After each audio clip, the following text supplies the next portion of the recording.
Okay, wow, this is an interesting place. Wow, that's a big snake. So yeah, how's it going? I'm out here in very interesting jungle with all kinds of noise and sweat and plants and all you guys heard that? I'm just kind of probably nothing. So yeah, I'm out here today. As we start talking about some of the new releases in the game. That I heard. It's somewhere. I'm going to go find somewhere not here to do this. Okay.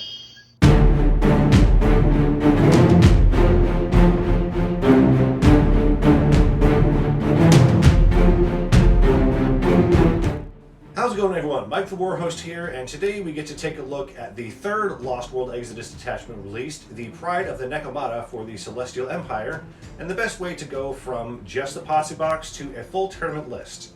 Coincidentally, this force can also be used as a Warrior Nation posse in regular games of Wild West Exodus as well. Hopefully this means that we'll be getting more solid information on the game in the coming months, once the current planned release waves for Dystopian Wars have completed. Like the previous two Lost World Exodus posse boxes, the Pride of the Nekomata is a small, face-heavy force centered around Kamanu Rayon. Looking at the posse card, you'll see that this is always going to be a small force with almost no room for expansion at the moment. And unlike either the Soul Hunters or Wrath of the Nautilus posses, there is no way currently to fill the last remaining slot. Fortunately, this isn't required to get the impressive theme posse bonus. If you fill at least 5 slots, then every unit in the posse gets the Dispersed Deployment special rule, meaning all of the Nekomata will be deploying outside of the deployment zone anywhere they want.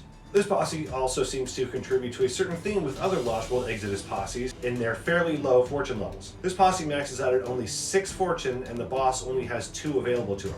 This isn't as stress-inducing as it is for Randy Nimwe's crew, but I'm sure most Hex players right now are cringing at the thought of having so little fortune available to them.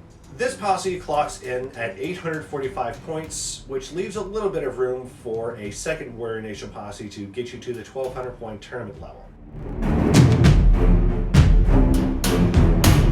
In the box, you get the following models: Kamanu Rayon, Ichiro Kuga, Kenzai Hayo, Tora Kokan, Yamamimi, and Yorona Chitai. Kamanu Rayon is your posse's boss, and he manages to straddle the line between offensive and support character pretty well. Prodigious and Elite help him get the most out of an activation, which is nice since he only has 2 fortune available to him.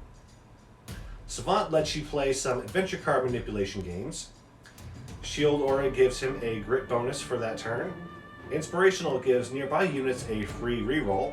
Invigorate grants a limit buff to a nearby unit. And Totemic gives you the choice between either 1 greater spirit totem or 2 smaller spirit totems for additional mobility. His Zensha weapon comes with Attuned for an additional piercing buff, as well as Decapitate on a crit. And his Kuroshido gives him a better chance of surviving in melee due to parry, and can be used as a crowd control option on a crit. Kamanu isn't a frontline brawler by any means, but he can hold his own in a fight, and more importantly can help others nearby do the same thing. Ichiro Kuga is the Warrior Nation's equivalent of Cemetery Criminal, your new best friend and a practical auto-include for any Warrior Nation list with a slot for her. Like Kamanu, Ichiko comes with Prodigious and Elite to maximize her effectiveness in a single activation. Her special rules, however, is what really makes her shine. Arcade Master lets her swap out any of her stats, except for Limit, because that would be horribly broken, with her impressive mind value of 8. Compel gives you the chance to take control of a nearby unit for a single free activation. Invigorate can give another unit a limit buff. Totemic allows for more totems. And Portal Mastery lets Ichiko create or destroy portals as needed. She also comes with 2 fortune and largesse, taking some of the support duties off of the boss. She has a rather limited range, but a serviceable piercing value on both her Naginatas and Bombaredo. Like Kamado, Ichiko is more of a support character who can give you massive mobility options and possibly some additional fortune if you go with the Greater Spirit Totem. Kenzai Hayo is a wonderful tar pit unit with some support options thrown in. He swaps out Elite for Durable, making him harder to take down. Repair gives grit rerolls to specific units, though this will be less effective in Warrior Nation lists currently. Sawbones, however, will most definitely be useful. Trapper lets you bring along an additional booby trap for area denial if desired. What makes Kenzai such a beast when attacking large units is the rate of attack on his nunchucks. An ROA of 4 with Refined and Brutal on a crit will be enough to bog enemy units down, while Durable will give him an edge in endurance fight. Torako-kan is the hit-and-run master in a hit-and-run posse. He trades an Elite and Prodigious for Agile, Trailfinder, and Shrouded, giving him a lot of additional mobility and survivability throughout the game. Shadow Step requires any human unit to pass a mind check before targeting him when he's more than 8 inches away. Quick Strike lets Tora make 2 strike actions for only 2 action points rather than the usual 3, and Elusive lets him get out of melee almost unharmed. His weapons are very similar, with the Katana and Wakizashi's providing an additional inch of range and decapitate on a crit instead of the base contact range and lethal crit effect on his Tekubi no Ha. If Kenzai is a hands tar pit, then Yamamimi is a hands eraser. She swaps out Elite for Teamwork, allowing you to set up some fun combos if you position everything right. Headhunter gives her a fortune chip whenever she kills a unique model, giving her some sustainability, while Quick Strike makes follow-up strike actions cheaper.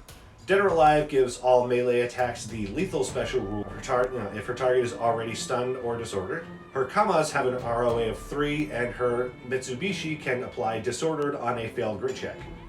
If you play the positioning game right, she can delete most non-boss units with ease. And rounding out our list today is Yorona Chitai, your sole source of ranged attacks. She swaps Elite and Prodigious for Agile, Dead-Eyed, and Moving Target for a strong mix of mobility and precision. Long Shot removes any penalties for firing at longer distance. Rapid lets her focus move actions for free to give her an impressive 10 inches of movement per action, and Stone Cold Killer can feed her additional action points.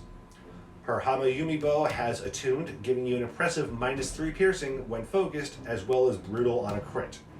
Try not to rely too much on her Teeth and Claws, though, as those are more of a last resort weapon than anything.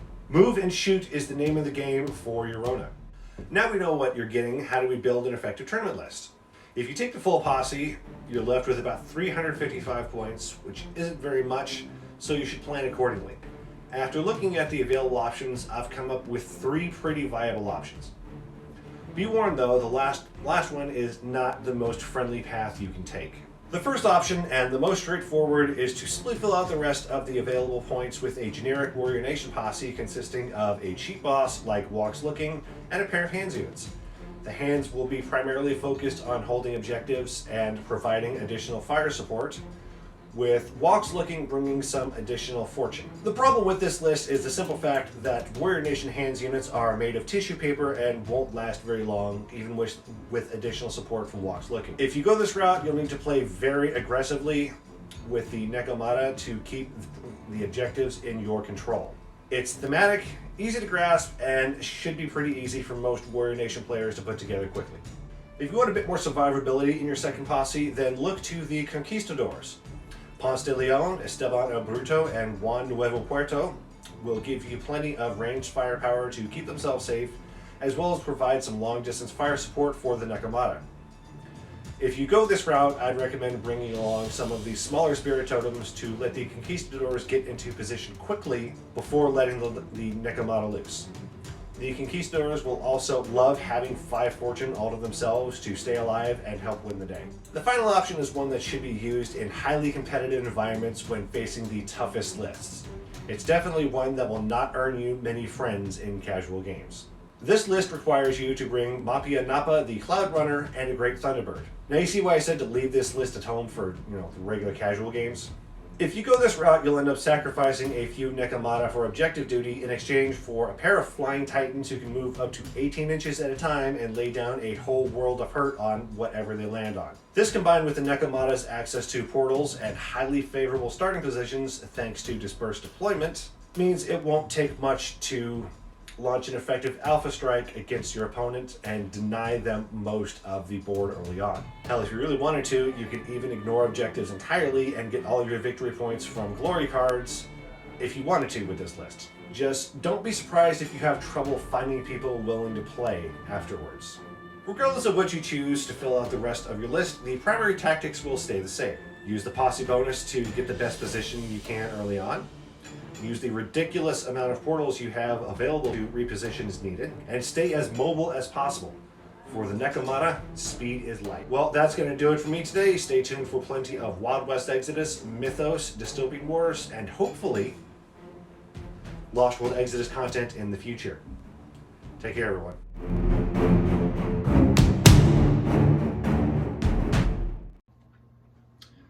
Okay, so while I have the pith helmet that doesn't breathe because it was $20 from Amazon.